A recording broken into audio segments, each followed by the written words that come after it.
Corona काळापासून काय झालं माहिती आहे का, लोकांना एक खूप छान पद्धत सवय लागलेली आहे.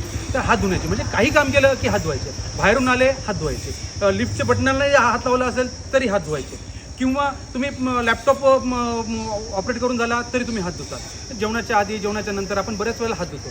आणि मग होतं काय माहिती आहे का, तुम्ही जो हँडवॉश असतो तो हँडवॉश तुम्ही तुमच्या सिंकच्या जवळ ठेवलेला असतो आणि तो इकडे तिकडे गडबडत असतो. कधी कधी त्याचं लिक्विड असतं ना त्या सिंकमध्ये सुद्धा सांडतं. मग आपण त्याच्यासाठी कधी कधी तो होल्डर्स आणतात, आणि होल्डर्स आणल्यानंतर काय करतात की ड्रिल करतात.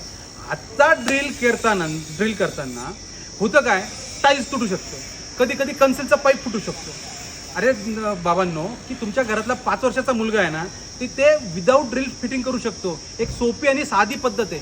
ती पद्धत काय आहे ती मी तुम्हाला दाखवतो. बघा, ही आपली घरातली टाईल्स आहे, तुमच्या सिंकच्या जवळची टाईल्स आहे, हा व्हॅक्यूम पॅड आहे. तर काय करायचं आहे, टाईल्सला आधी क्लीन करून घ्यायचं आहे, पूर्ण स्वच्छ करून घ्यायचं आहे. हा व्हॅक्यूम पॅडला पण स्वच्छ करायचं आहे, याला थोडंसं पाणी लावायचं आहे आणि हा व्हॅक्यूम पॅड असा प्रेस करायचा, वरून हा कप माउंट करायचा आहे. आणि हा हँडवॉश आहे. बघा, हा हँडवॉशचा स्टँड इथं टाकला आणि हा वरून नॉब टाईट करून घ्यायचा आहे पूर्णपणे.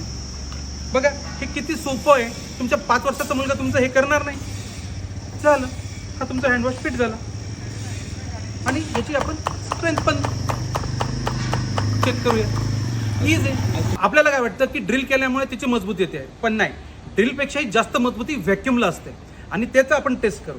बघा, आणि याचा अजून एक प्लस पॉईंट असा आहे की तुम्हाला इथं हवं नसेल, म्हणजे इथं तुम्हाला इथून बदलायचं असेल, याचा रिलोकेट करायचं असेल, तर तुम्ही हे काढून दुसऱ्या ठिकाणी पण त्याला रिलोकेट करू शकता.